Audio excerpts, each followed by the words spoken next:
हाय दोस्तों, पढ़ते हैं फ्यूचर इंडेफिनिट टेंस के अंतर्गत दूसरा जो वाक्य होता है निगेटिव सेंटेंस।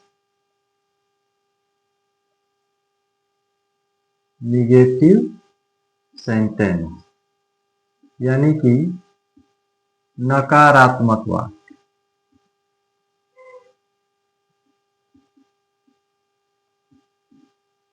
ठीक है, नकारात्मक यानी जब वाक्य में नहीं दिया तो आप सबसे पहले नियम से कर्ता लगाएंगे, सब्जेक्ट, और सब्जेक्ट के बाद हेल्पिंग वर्ब लगाएंगे। ठीक, हेल्पिंग वर्ब कौन कौन है आप जानते हैं, विल है और शैल है। ठीक है, ये दो हैं, आई और वी के साथ शैल लगेगा, बाकी जितने कर्ता हैं उनके साथ विल लगेगा। तो हेल्पिंग वर्ब और इसके बाद तब नहीं के लिए आप नॉट लिखेंगे। नॉट के बाद मुख्य क्रिया मेन वर्ब। ठीक, और मेन वर्ब का फर्स्ट पार्ट। फिर ऑब्जेक्ट लिखेंगे और ऑब्जेक्ट के बाद अंत में कंप्लीमेंट, पूरक। यह आपका नियम होगा। और आप देख रहे हैं मोस्टली हर टेंस में नेगेटिव में ऐसे ही नियम रह रहा है। तो आप जब एक दो टेंस का याद कर लेंगे तो आप केवल हेल्पिंग वर्ब याद करना रहेगा। ठीक है, और बाकी नियम वही रहेगा। देखिए, अब ऐसे वाक्यों का ट्रांसलेशन कैसे करेंगे जानते हैं। यदि वाक्य दिया हो रोहन उसे आम नहीं देगा।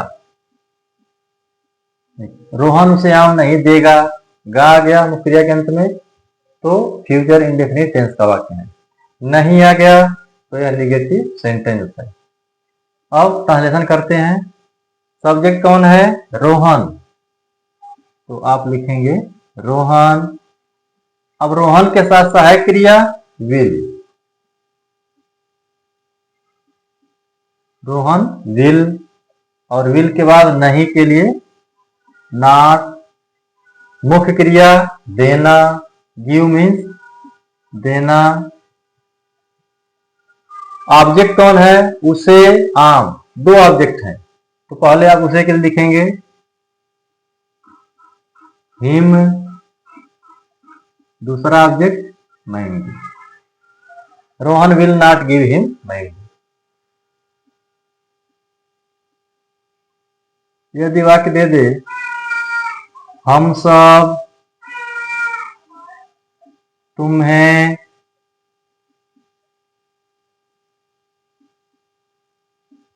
नहीं बुलाएंगे। हम सब तुम्हें नहीं बुलाएंगे, देखिए गे आ गया वो क्रिया के अंत में, और तो यह फ्यूचर इंडेफिनिट टेंस का वाक्य है। नहीं आ गया तो निगेटिव सेंटेंस है।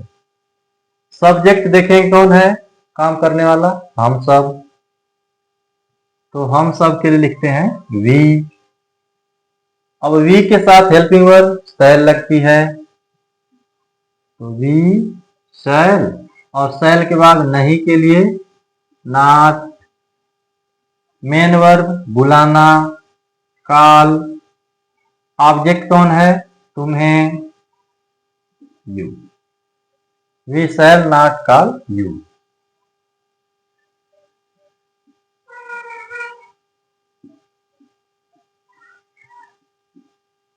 मेरा मित्र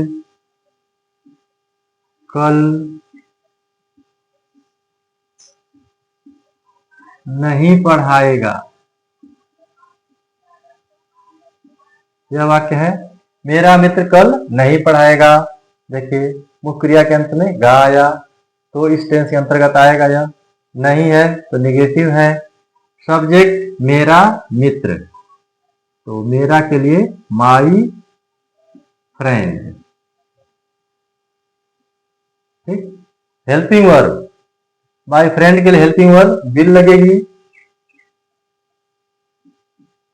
विल के बाद नॉट, मेन वर्ब पढ़ाना, टीच।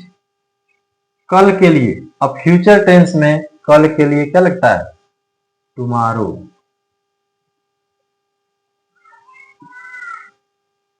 ठीक, तो ट्रांसलेशन हो गया, my friend will not teach tomorrow.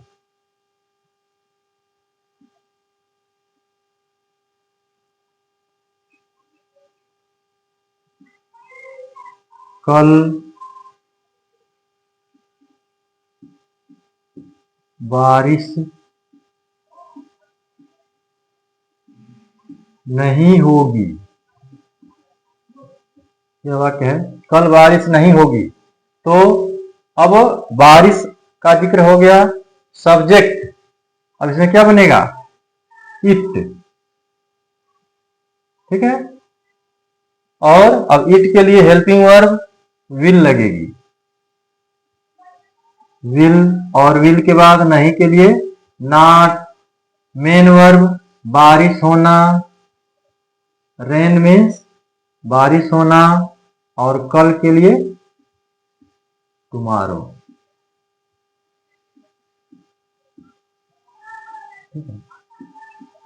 ये दे दे, राम और श्याम यहां नहीं रहेंगे।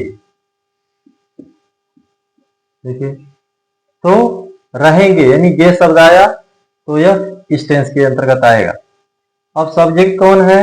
राम और श्याम, तो राम एंड श्याम। ठीक है, अब इसके साथ सहायक क्रिया विल। विल के बाद नॉट, मेन वर्ब रहना, लिव मीन्स रहना, और यहां के लिए हियर, यानी Ram and Shyam will not live here. तो यह निगेटिव सेंटेंस आसान होता है, आप नियम से ट्रांसलेशन करेंगे बहुत इजी हो जाएगा। ठीक है, थैंक यू।